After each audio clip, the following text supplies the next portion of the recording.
বন্ধুরা আজকে আপনাদের করে দেখাবো মান কচু বাটা। তার জন্য কচু নিয়ে নিয়েছি, এটাকে কেটে পরিষ্কার করে ধুয়ে নিয়েছি, আর নিয়ে নিয়েছি সর্ষে আর কাঁচা লঙ্কা। এবার একটা মিক্সিং বলে আমরা এটা নিয়ে নিচ্ছি কাঁচা লঙ্কা, দিয়ে দিচ্ছি অল্প পরিমাণে একটু জল। এবার আমরা এটা একটা মিহি পেস্ট বানিয়ে নিচ্ছি। কড়াই বসিয়ে দিয়েছি, এদিকে আমি একটু সর্ষের তেল দিয়ে নেবো।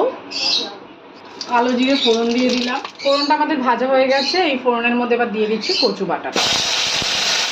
এবার ভালো করে মিক্স করে নিতে হবে। এবার দিয়ে দিচ্ছি এতে পরিমাণ মতো লবণ দিয়ে ভালো করে মিক্স করে নেবো। দিয়ে দেবো অল্প একটু চিনির দানা।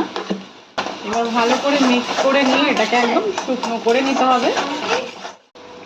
তৈরি হয়ে গেছে আমাদের কচু বাটা। এবার উপর দিয়ে আমরা একটু সামান্য সর্ষের তেল ছড়িয়ে দেবো আর